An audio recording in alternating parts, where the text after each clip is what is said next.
কি লোভ লাগছে এই মজাদার নুডলসটা দেখে। চলেন আপনাদের সাথে রেসিপিটা শেয়ার করি। হ্যালো এভরিওয়ান, আসসালামু আলাইকুম। This is Minisa Mithila and welcome to another blog. Welcome to my YouTube channel and Facebook page Mehek designs. আশা করছি সবাই ভালো আছেন, আর কে কোথা থেকে আমার ভিডিওটা দেখছেন অবশ্যই আমাকে মেসেজে জানাবেন।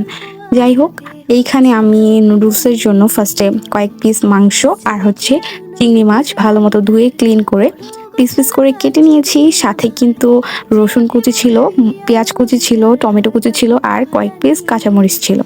সব কিছু একসাথে ধুয়ে ভালো মতো ক্লিন করছি। আর এখানে আমি বিফটা দেখাচ্ছিলাম কতটা চিকন করে কাটছি, নইলে কিন্তু বিফটা সিদ্ধ হবে না ভিতর থেকে। তারপর আমি এখানে মিস্টার নুডলসের 5 প্যাকেট নুডলস নিয়েছি। দেন হচ্ছে মশলাগুলা আলাদা একটা বাটিতে নিয়েছি।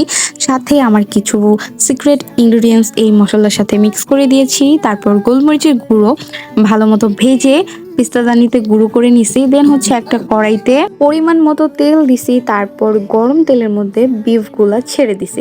দেন হচ্ছে সামান্য পরিমাণে লবণ আর গোলমরিচের গুঁড়ো দিয়ে ভালো মতো নেড়ে চেড়ে মিক্স করে নিছি। আর তখন যেই সুন্দর একটা ফ্লেভার বের হয়েছিল, আমি তো অনেকগুলো মাংস এমনি খেয়ে ফেলছি ভাজার টাইমে। দেন হচ্ছে আমি এখানে চিংড়ি মাছগুলো অ্যাড করছি। চিংড়ি মাছগুলো পিস পিস করে নিয়েছিলাম, যার কারণে অনেক সুবিধা হয়েছে। তারপর সব কিছু একসাথে ভালো মতো ভেজে নিয়েছি। দেন এখানে 2টা ডিম নিয়েছিলাম, আর 2টা ডিমও এখানে ভালো মতো অ্যাড করে লবণ দিয়েছি পরিমাণ মতো। দেন হচ্ছে মাংস আর চিংড়ি মাছের সাথে ভালো মতো নেড়ে চেড়ে মিক্স করে নিচ্ছিলাম। আর এই ইনগ্রিডিয়েন্টসগুলো খেতে যতটা মজা লাগতেছিল, মানে আমি রান্না করার সময় অর্ধেক শেষ করে ফেলছি।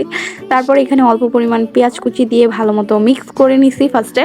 দেন আবারও অল্প একটু পেঁয়াজ কুচি দিয়ে রসুন কুচি দিয়ে টমেটোগুলো ভালো মতো আলতো হাতে মিক্স করে নিয়েছি। তারপর এখানে আমার সিক্রেট মশলাটা আমি ইউজ করেছি, যেটা আমি আগে থেকে রেডি করে রাখছিলাম। সব কিছু একসাথে ভালো মতো মিক্স করা হয়ে গেলে কয়েক মিনিট কষিয়ে নিব। তারপর আমি হচ্ছে এখানে আস্ত কাঁচামরিচ দিয়ে দিব পরিমাণ মতো। দেন আমি এখানে নুডলসগুলো অ্যাড করেছি। এর মধ্যে আমার মেয়ে এসে জিজ্ঞাসা করতেছিল, মামি তোমার কি হয়েছে? পরে বললাম যে না, এখনো আরো 10-15 মিনিট বাকি আছে, তুমি ঘরে যাও। ও চলে গেছে। সবগুলো মশলার সাথে আমি ভালো মতো নুডলসগুলো অ্যাড করে পরিমাণ মতো পানি অ্যাড করেছি। তারপর আরো কয়েকটা আস্ত কাঁচামরিচ অ্যাড করেছি। দেন 10-5 মিনিট পর আমি দেখতে পারলাম এখানে একটা ক্রিমি টেক্সচার চলে আসছে। আর এইটাই তো আমি চাচ্ছিলাম, নুডলসটা যাতে দেখতে অনেকটা মানে ডিলিশিয়াস লাগে, তারপর হচ্ছে ক্রিমি ক্রিমি একটা ভাব আছে।